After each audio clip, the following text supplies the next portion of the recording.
Y termina finalmente los rumores, las sospechas y demás frente a la candidatura de Vicky Dávila a la presidencia, porque pues finalmente se confirma que renunció a la dirección de la revista Semana para entonces ser candidata presidencial rumbo a estas elecciones del 2026.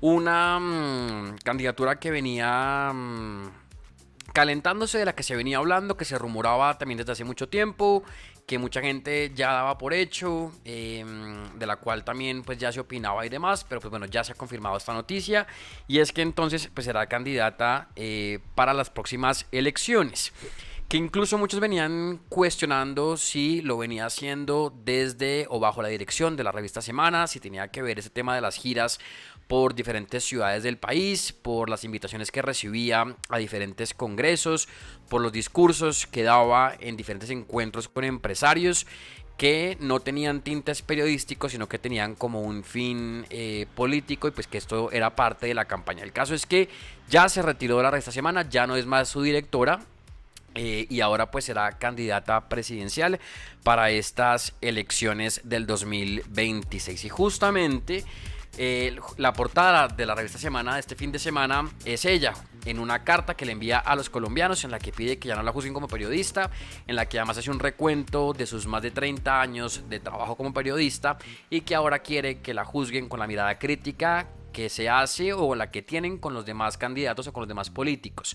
Es entonces la confirmación de que pues ella irá rumbo a estas elecciones y lo único que falta pues es esperar a ver finalmente cómo se compone el equipo que la va a acompañar, porque ella, como también se ha mencionado, pues no va bajo ningún partido político, va de manera independiente, va por recolección de firmas y eso al parecer iniciará a partir ya entonces del 2025, que acabe este año y arrancar ya el año entrante pues con todo lo que implica ser un candidato presidencial, con este tema que pues mucha gente también lo piensa, y es que ella desde el principio ha sido una opositora del gobierno del presidente Gustavo Petro, ha destapado todos los escándalos o la gran mayoría de los escándalos de este gobierno, y con ese temor de pronto a que esto se repita o a que se perpetúe en el poder Gustavo Petro o algún otro candidato que él ponga, pues empiezan a poner candidatos que puedan ser oposición del actual gobierno, para que ojalá en 2026 pues, las cosas puedan cambiar.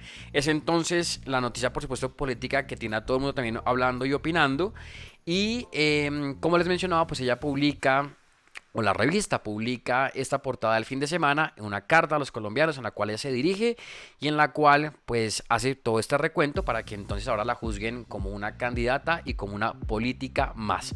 Pero es entonces la noticia que muchos estaban esperando, de la cual ya muchos hablaban, opinaban y daban por hecho. Ella no lo había afirmado ni confirmado, solamente hasta la semana pasada, cuando ya entonces es un hecho y se confirma la candidatura a la presidencia de Vicky Dávila rumbo a estas elecciones del 2026.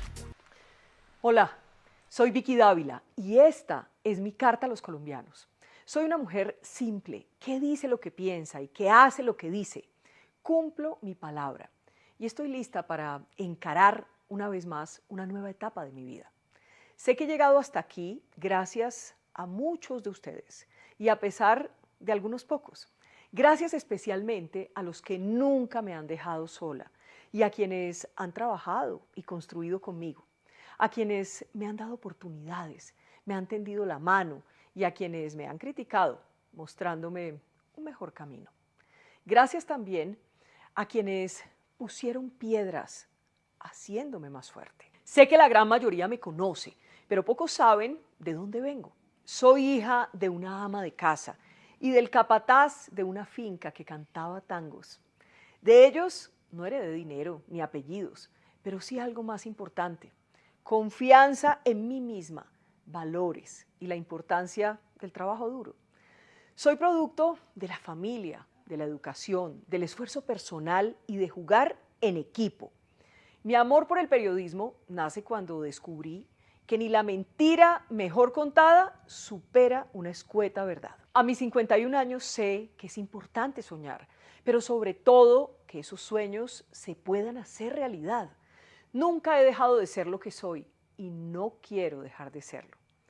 Ser buen periodista no significa tener amigos o enemigos, porque nada es personal. No se trata de mí. La noticia es más importante que las consecuencias y la inteligencia es más grande que la vanidad. La verdad no se esconde sola. Alguien la oculta y cuando sale a la luz, ganan los ciudadanos. A pesar de todo lo que he vivido, no tengo resentimientos. La verdad siempre le gana a la mentira y el amor siempre vence al odio. Y ese es el espíritu que me envuelve. Y es mi convicción de que Colombia solo va a sanar y a progresar si estamos juntos, dejando atrás egoísmos y rencores. Soy mamá, esposa, hija, hermana. Mi familia es mi fuerza y mi apoyo. Es lo que más quiero en la vida. Desde niña quería ser periodista. Lo logré, a pesar de las adversidades, a punta de trabajo, talento y disciplina, haciendo lo que toca y no lo que conviene. Cuando me he equivocado, he tenido la dignidad de corregir y aprender. Eso me ha permitido avanzar con más ímpetu y determinación. Ser reportero es una misión de todas las horas y así he vivido los últimos 33 años, entre alegrías y tristezas, con todo lo que pasa en un país bello como el nuestro, escuchando, comprendiendo, llegando al fondo de las cosas y siendo la voz de millones que tienen mucho que decir, pero en un micrófono para contarlo. Así he podido conocer a los colombianos de cerca. He gozado con ellos los triunfos de la selección y los goles del Tino, del Pibe y James o las atajadas de Higuita. ¿Qué tal el orgullo por Nairo, Egan, Rigo? O la emoción de ver brillar en el mundo a Nietzsche, Shakira, Carlos Vives, Karol G, J Balvin y Maluma. Pero también ha sido mucho el dolor del que he sido testigo como periodista. La lucha contra Pablo Escobar y el cartel de Cali es una prueba de ello. El monstruo de 7 cabezas del narcotráfico hoy es más poderoso y letal que nunca y su poder de corrupción es cada vez mayor. Pero nada me ha sido más importante que escuchar a miles de colombianos, sean del Valle del Cauca, Cundinamarca, la costa Caribe, Antioquia, Nariño, Chocó, Tolima y todos los departamentos del país. La mejor enseñanza siempre la he recibido de los que vienen del mismo lugar que yo, del pueblo. Como reportera dejé mi corazón en el eje cafetero en 1999, tras el terremoto que arrasó casi todo. Compartí el dolor de tantas víctimas y no pude evitar las lágrimas a su lado, buscando con ellas a sus seres queridos, atrapados entre los escombros, mientras hacía un reportaje. Celebré la vida con quienes sobrevivieron y tuve momentos sobrecogedores con la muerte. Cubrí tantos horrores de la guerra, por ejemplo, la infamia del secuestro de Ingrid Betancourt y de muchos otros civiles inocentes a manos de los grupos armados ilegales. Hoy son pueblos enteros sometidos por los fusiles, incluso a pocos minutos de las grandes ciudades. Jamundí, a las afueras de Cali, prueba lo que digo, y eso lo denuncié desde estas páginas. Las masacres de campesinos perpetradas por los paramilitares, las FARC y el ELN, así como los falsos positivos cometidos por algunos miembros de la fuerza pública, me hicieron conocer la peor cara de la maldad y la muerte. Estuve allí, reportando en la tragedia, entendiendo a las malas a mi país. También me conmovieron profundamente tantas madres, esposas, hijos y hermanos que perdieron a sus seres queridos. Miles de policías y militares cayeron heroicamente a manos de los criminales. Esto sigue pasando y pasará mientras el crimen no se enfrente con determinación, valor y aplicando toda la fuerza de la ley y la Constitución. También mientras a los pobres solo se les utilice para ganar elecciones y se les abandone desde el poder. Siempre me ha inquietado cómo cada gobierno ha buscado la paz a su manera. Allí también estuve, en los territorios y en el corazón del conflicto y la guerra. En el fondo, todos han tenido buenas intenciones, aunque también mezquindades y complicidades costosas para Colombia. La impunidad no es un camino aconsejable para ninguna sociedad, pero tampoco el eterno rencor. Estuve en el Caguán transmitiendo durante las negociaciones del gobierno Pastrana con las FARC. No olvido la silla vacía de Tiro Fijo. Como reportera, me negué a hacerles visita en La Habana a los comandantes de esa organización criminal. Denuncié la red criminal de la Comunidad del Anillo en la policía, escuchando a las víctimas y siendo la voz de los silenciados. El costo fue alto, incluso perdí mi trabajo en ese entonces, pero siempre supe que era mejor ser despedida con la frente en alto que mantener un trabajo con la cabeza gacha y en complicidad. En el caso del escándalo de Odebrecht y la financiación de las campañas políticas en el 2010 y 2014, pudimos sacar a la luz las verdades en Colombia sobre la corrupción que se replicó en otros países. Me empeñé en demostrar con pruebas lo que pasó, esculcando expedientes durante muchos días y noches, escuchando y analizando grabaciones, conectando indicios y personajes. Me gané enemigos poderosos que nunca han cesado en su intención de sacarme del camino, pero no me importó. Casi todo ese proceso está hoy en la impunidad. Al final, el periodismo puede dar luz a la oscuridad, pero el poder puede cubrir de nuevo toda la mugre con una nueva alfombra. Causa impotencia, pero hice mi trabajo y les cumplí a los colombianos para que conocieran la verdad. Luego publiqué en Semana las grabaciones que comprometieron de manera grave al ex candidato presidencial Óscar Iván Zuluaga con aportes a su campaña por parte de la multinacional de los sobornos.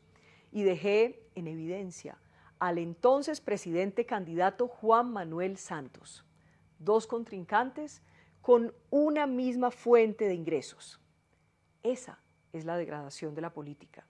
El cambio de valores democráticos por negocios inmorales. He conocido lo mejor y lo peor de los políticos y los poderosos. Hay buenos, claro que sí, pero rodeados de lo peor.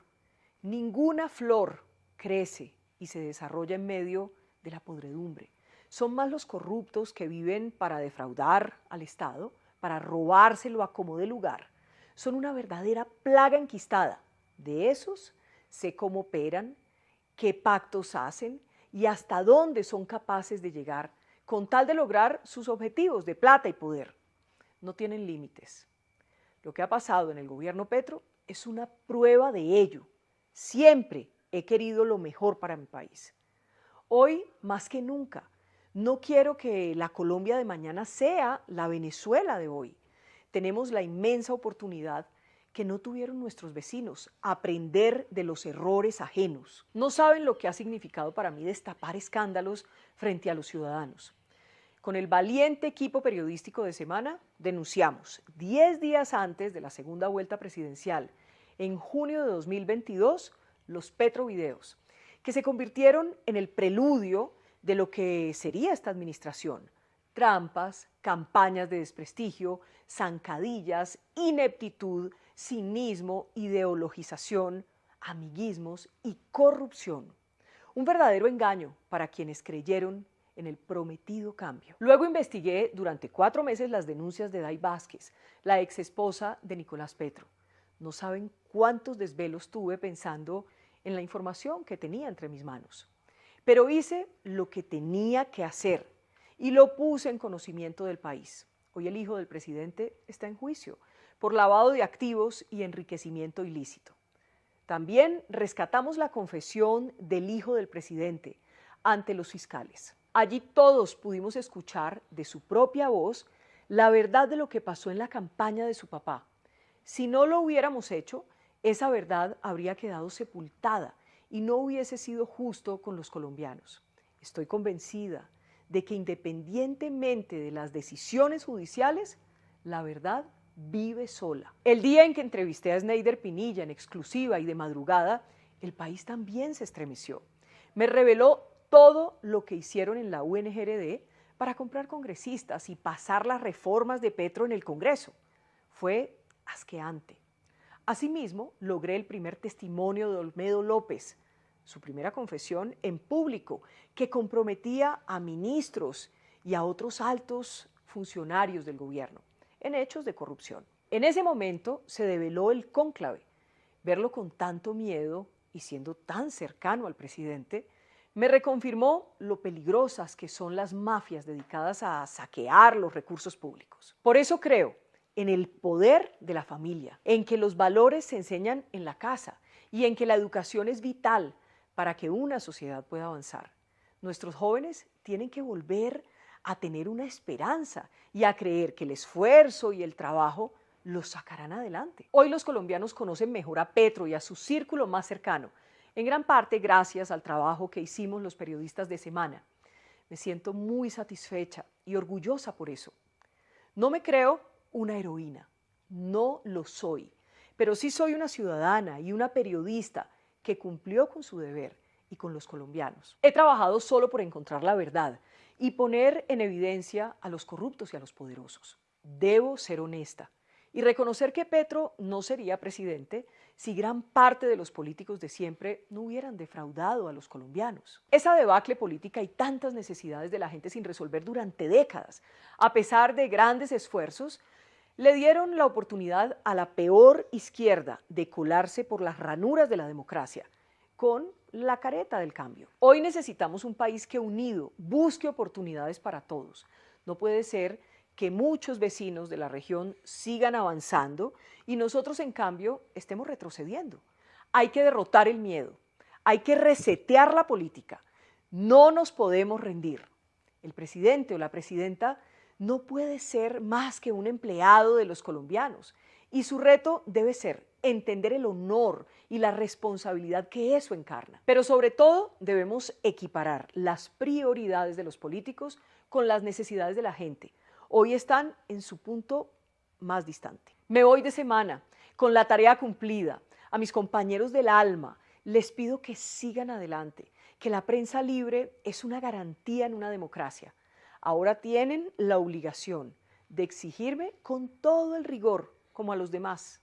Gracias a los propietarios de la revista, porque más allá de nuestras diferencias, siempre me dieron libertad para hacer periodismo. Los intereses empresariales nunca estuvieron por encima de nuestra obligación como periodistas. Todo lo pude publicar. Llegué hasta aquí siendo una mujer transparente. Les pido a mis lectores y a mis compañeros que ya no me vean más con la mirada comprensiva del periodismo, sino con la mirada crítica a quien intenta involucrarse para generar un cambio positivo en nuestro amado país. Nunca los voy a defraudar. Gracias a Dios, porque sin su fuerza y su protección, yo no sería nada.